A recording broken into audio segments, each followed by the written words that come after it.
Hey guys, welcome back to the pod. I hope you're well. I hope you're feeling good. I'm excited. I'm feeling excited. I'm feeling excited and grateful. Today's episode is all about main character energy. Before working on season 3, I was getting nervous about video and just coming on here and coming on YouTube. It's something new.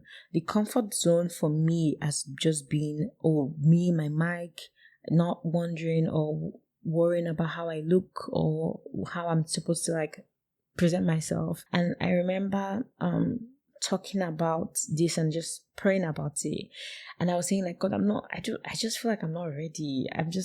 I don't feel the vibe, I was worried about so many things. And I remember the Holy Spirit said, you're so worried about how things look that you're forgetting to prepare for the message. You're forgetting to prepare for what needs to be said. When I was working on myself and working on personal development and self-development, there was that focus on self in a way that was not necessarily aligned with how God wanted me to focus on myself, or in a way that wasn't aligned with how God was teaching me self-love. Self-love is amazing, right? Self-love is needed, but self-obsession is a problem because it basically goes against everything that... Oh, it's raining. Yes, we're going to take the rain and we're going to have this conversation. I'm so sorry. I did not even know that it was going to rain today, so here we are. It basically goes against everything that God is teaching us, right? Coincidentally, I had read a book. It's fiction, and the title is Main Character Energy. I was reading and I was thinking, I wonder how, this kind of thought process where everything is about you, when you're the main character in your story and all of that, how it can be good but also terrible for yourself. We miss the bigger picture in most situations when we are so focused on self, when we look inwards rather than looking up. Are we kind of limiting our perspective on what we can see as opposed to the bigger picture that God has, which we do not have any idea of, right? We don't know this plan. We don't know how big it can be. We don't know how small it is. But, most of the time, regardless of how small God's plan is, his plan will always be bigger than that big plan that you think you have. And that's just the truth. This made me think about Moses. And when God told Moses to go rescue the Israelites, right? Moses was nervous, as anyone would be. Just imagine how scary that would have been when you know your human limitations. He felt like he wasn't the best candidate to...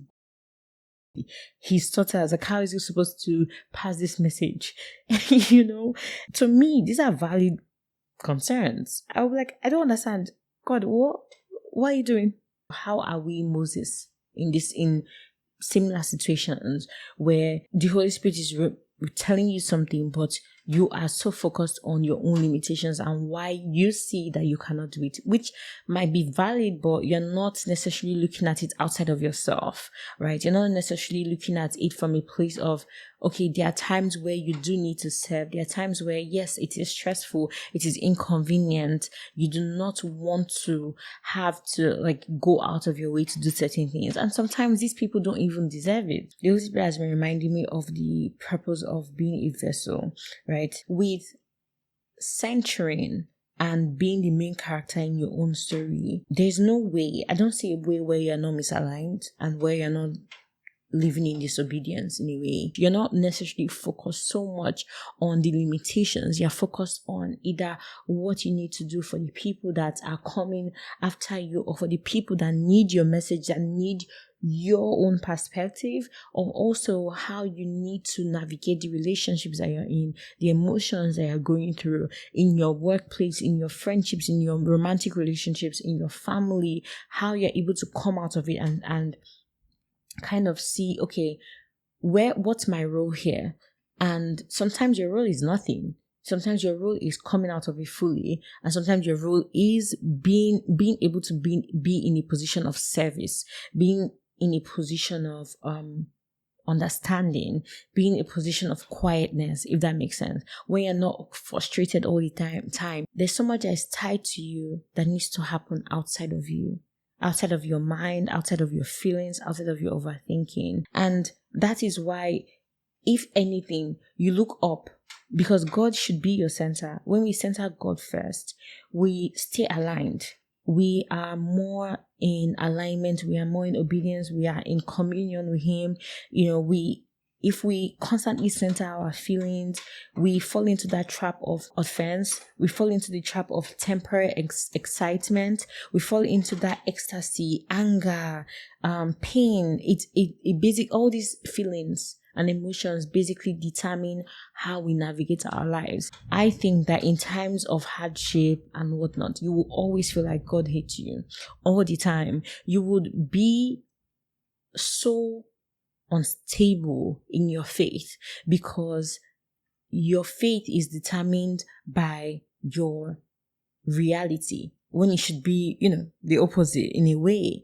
It is what you see that now determines whether or not you believe in God, whether or not you're able to trust and stick with Him, as opposed to you trusting, you having faith, you holding on, and you putting Him at the center so that you can actually navigate all these other emotions that will come. You're listening to this and you might say, but yeah, I don't actually feel enough. This is a reality for me. I want to tell you that that's the point. You're not enough.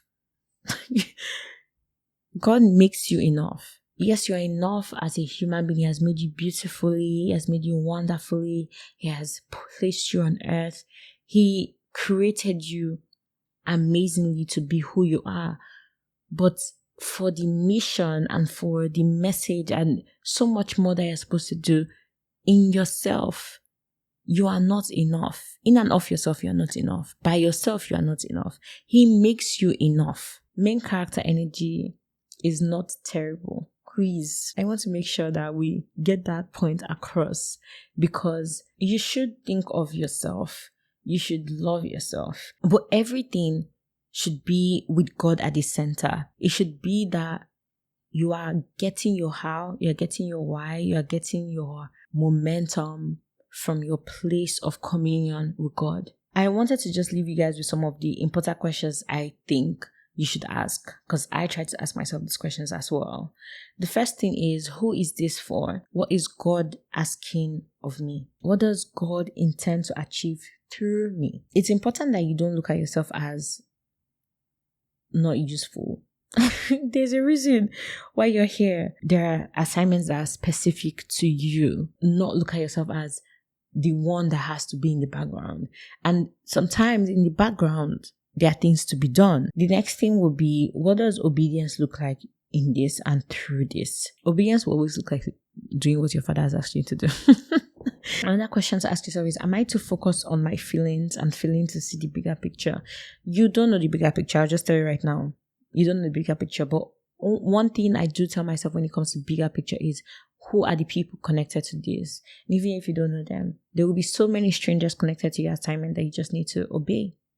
People that you don't care about, people that even hurt you. In the end, in anything, I hope that whatever you can take out of this is that you learn to look up first and then inwards. All right. I hope you enjoyed listening, and if you're not subscribed, please go ahead and subscribe to the channel and leave a review on Apple Podcasts if you're listening, or Spotify. Don't forget to rate this podcast, and so that you get more people to find it and listen to this episode, okay? So yeah, you know what to do. I love you so much, and I'll talk to you soon. Bye.